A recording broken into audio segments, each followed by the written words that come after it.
Good morning students. कल हमने exercise 1.4 visualisation और एक्सरसाइज 1.5 का क्वेश्चन फर्स्ट कर लिया था। आज हम एक्सरसाइज 1.5 कंटिन्यू करेंगे और कल का काम भी आपकी प्रैक्टिस कॉपी में करना है और आज का भी डेली का काम आप प्रैक्टिस कॉपी में करेंगे। अगर कोई दिक्कत परेशानी आपको आती है तो आप मुझसे डिस्कस कर सकते हैं। आप सभी के पास मेरा कॉन्टैक्ट नंबर है। चलिए हम आप क्वेश्चन नंबर 2 की ओर बढ़ते हैं। एक्सरसाइज 1.5 में क्वेश्चन नंबर 2 के 4 पार्ट्स हैं और एक पार्ट्स को हम 1 बाय 1 करके अच्छे से समझने की कोशिश करेंगे। तो सबसे पहला पार्ट है इसका 3 + √3 और 2 + √2। अब इसको क्या है कि सबसे पहले हम कॉमन चेक करें, फिर फार्मूला चेक करें और फिर नहीं है तो फिर कंटिन्यू प्रोसेस से इसको सॉल्व करने की कोशिश करें। अब इनमें कोई कॉमन नहीं, कोई फार्मूला नहीं, तो इसका तरीका क्या होता है, पहले इसको इस पूरी ब्रैकेट को 3 से मल्टीप्लाई करेंगे। 3 × 2 + √2 फिर प्लस √3। देखिए पहले आप 3 से करें फिर √3, साइन के साथ प्लस है तो प्लस, माइनस है तो माइनस। तो क्या हो जाएगा, आप देखो इसको मल्टीप्लाई करेंगे 3 × 2 = 6। अब रैशनल और इरेशनल आपस में मल्टीप्लाई नहीं होते, ऐसे लिखे जाते हैं। ये √6 मत लिख देना, rational into irrational. Plus minus में भी ऐसे लिखे जाएंगे, डिवाइड में भी ऐसे लिखे जाएंगे। रैशनल को रैशनल से मल्टीप्लाई करोगे तो हो जाएगा 3 × 2 = 6 और इरेशनल को अगर इरेशनल से मल्टीप्लाई या डिवाइड करोगे तो भी हो जाएगा। जैसे अब इसको इससे मल्टीप्लाई करेंगे तो ये ऐड ही जाएगा, लेकिन √3 √2 √6 3 × 2 = 6 ये रूट में आ जाएगा। ये क्वेश्चन नंबर सेकंड का फर्स्ट पार्ट, ऐसे हम इसको मल्टीप्लाई करेंगे। अब इसका दूसरा पार्ट दे रखा है इसने 3 + √3 और 3 - √3। मैंने आपको क्या बताया था कि सबसे पहले कॉमन चेक करें, नंबर 2 फार्मूला चेक करें। अगर आपने आइडेंटिटीज को फार्मूलाज को याद किया हुआ है तो देखते ही आपको समझ आ जाएगा a + b a - b। तो आपको मालूम है कि a + b और a - b = क्या होता है, a² - b²। तो ये कितना हो गया, a² - 3 का स्क्वायर 9 √3 का 3, तो ये वैल्यू क्या बचेगी 6। सेम पार्ट इसका फोर्थ पार्ट भी इसका एजिटिव ही है। जो मैं पहले फोर्थ पार्ट ही यहाँ लिख रहा हूँ वो दे रखा है इसने √5 - √2 × √5 + √2 a - b a + b। तो a² - b² अर्थात 5 - 2 = 3। ये दोनों क्वेश्चन एक तरह के थे, इस आइडेंटिटी के साथ थे। अभी क्वेश्चन नंबर पार्ट थर्ड है सेकंड का, वो है √5 + √2 का होल स्क्वायर। तो a + b का होल स्क्वायर तो क्या होगा, a² +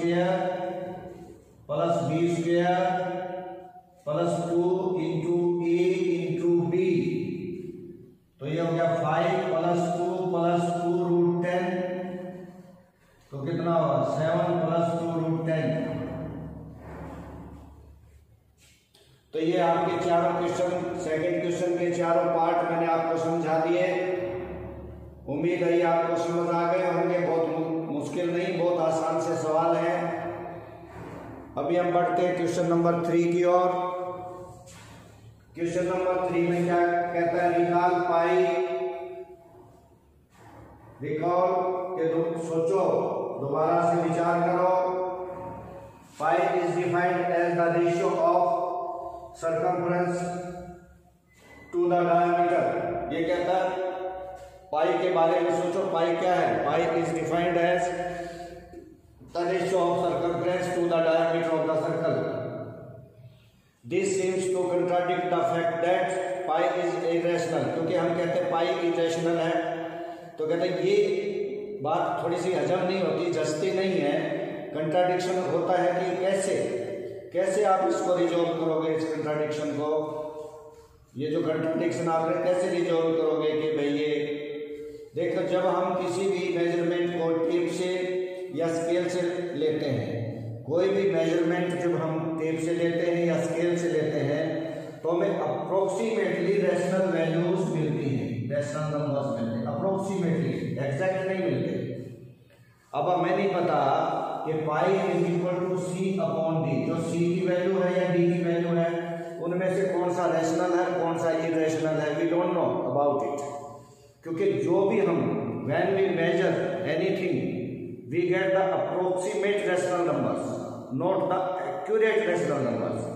तो अप्रोक्सीमेट में रेशनल और इरेशनल कोई भी हो सकता है, तो इसमें क्या होगा, so we can't say that pi C और डी, आइदर सी और डी इज रेशनल और irrational, hence it is not the contradiction that pi is irrational. तो पाई इरेशनल नंबर है जिससे ये प्रूव हो जाता है, तो हमें मालूम नहीं है। नेक्स्ट क्वेश्चन है आपका, represent root 9.3 on the number line. आपने रूट 2, रूट 3, रूट 5 को नंबर लाइन पे प्रेजेंट किया। अब कहते हैं इसको रिप्रेजेंट करो। इसका क्या तरीका होता है कि हम एक लाइन लेंगे और उससे एक बढ़ा कर लेंगे, जैसे ये 9.3 है तो उसमें एक और जोड़ दो जो आपका 10.3 हो जाएगा। तो AC को हमने 10.3 ले लिया, एक बढ़ाकर ले लिया, फिर इसका परपेंडिकुलर बाइसेक्टर ड्रा कर दिया। ये आपको मालूम ही होगा, आधे से ज्यादा करके हम इसका परपेंडिकुलर बाइसेक्टर ड्रॉ कर देते हैं। फिर इसको सेंटर मान के इतना या इतना रेडियस लेकर हम एक सेमी सर्कल बना लेते हैं। सेमी सर्कल मीन्स आधा सर्कल, कितना लेंगे, आधा सर्कल। फिर मैं बता रहा हूँ AC इज इक्वल टू 10.3 एक ऐड करके ले लें, फिर उसका परपेंडिकुलर बाइसेक्टर ले लें, फिर assuming OS center and OA और OB as radius draw a semi circle. अब इसके बाद इसमें से 9.3 लो, from AC cut AB is equal to 9.3, जो हमें चाहिए था ये 9.3 सेंटीमीटर यहाँ से यहाँ तक, ठीक है। From AC cut AB is equal to 9.3 centimetre. On B draw a perpendicular, B पर एक परपेंडिकुलर ड्रा करो, दैट इज BD। ये BD आपका 9.3 है। अब अगर इसको नंबर लाइन पे लेना है तो आप इसको आगे बढ़ा लें और यहाँ कंपास रख के आप इसको यूं करेंगे तो नंबर लाइन पे जो भी ये पॉइंट होगा ये रूट 9.3 को शो करेगा। और ये कहां से कहां तक शो करेगा ये मैं आपको बता रहा हूं।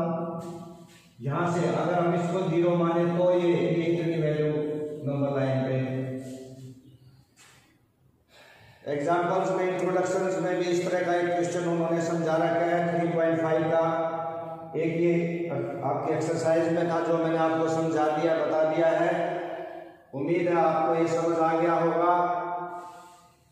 अब मैं क्वेश्चन नंबर 5 जिसके 4 पार्ट्स हैं, डिनोमिनेटर को रैशनलाइज कैसे करते हैं। पांचवें का फर्स्ट पार्ट किसने दिया है, रैशनलाइज द डिनोमिनेटर ऑफ। पहला क्वेश्चन है, फर्स्ट पार्ट है रैशनलाइजेशन प्रोसेस क्या होती है, इररेशनल को रैशनल बनाना।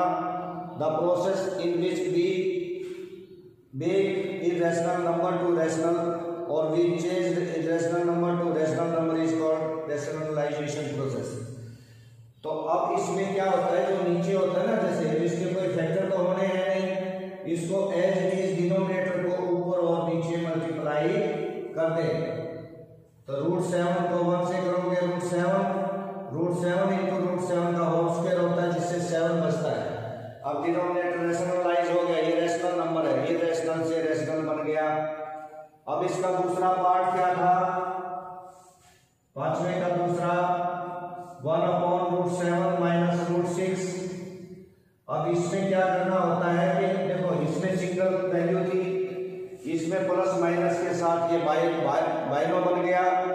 तो इसे चेंज कर लें, माइनस है तो प्लस कर लें और प्लस है तो माइनस कर लें। यहाँ बीच में मल्टीप्लाई √7 प्लस √6 और नीचे भी √7 प्लस √6। अब इसको 1 से मल्टीप्लाई करेंगे तो कोई फर्क नहीं पड़ने वाला। अब इसमें एक बात आपको ध्यान रखनी है, अगर ये डबल में है तो क्यों आपके सिलेबस में केवल डबल है, ट्रिपल भी वैल्यू होती है, ट्राइनो में भी होता है, लेकिन नहीं, यहाँ आप डबल में ही बाइनो में ही सीखेंगे क्योंकि आपके सिलेबस में सिर्फ बाइनो है।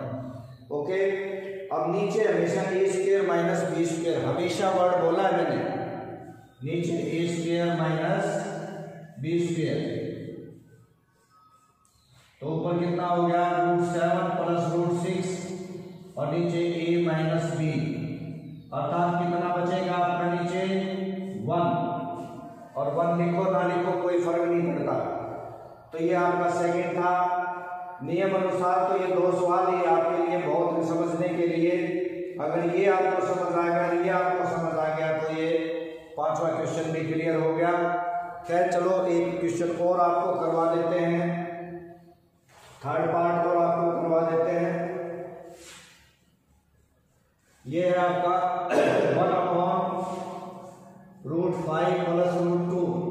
तो मैंने क्या कहा था कि भाई इसके बीच में देख लेना, जो भी साइन हो प्लस है तो माइनस करके लिख देना ऊपर नीचे, और माइनस है तो प्लस करके रख देना। ये ऊपर नीचे लिखना है ताकि बैलेंसिंग रहे, इक्वल के नीचे इक्वल का साइन लगाएं, 1 से मल्टीप्लाई करें तो कोई फर्क नहीं पड़ना, और नीचे हमेशा जो मैंने बताया था a² माइनस b², 8 बंद करके लिख देना। ऊपर कितना हो गया √5 माइनस √2, नीचे स्क्वायर से रूट कैंसिल हो जाता है तो √5 माइनस √2/3। ये आपकी तीसरी वैल्यू आ गई। तो मुझे उम्मीद है कि आपको समझ आ गए होंगे। एक्सरसाइज 1.5 आपकी कंप्लीट हुई। कल हम आपको एक्सरसाइज 1.6 और फर्स्ट चैप्टर आपका कंप्लीट हो जाएगा। इन्हें फिर से बता रहा हूँ, जितना भी आप लिखेंगे, लिखने की कोशिश करेंगे, उतना ही फायदेमंद होगा। Practice makes a man perfect, ज़्यादा से ज़्यादा लिखिए, ज़्यादा से ज़्यादा करने की कोशिश कीजिए। जहाँ दिक्कत प्रॉब्लम आती है, फेस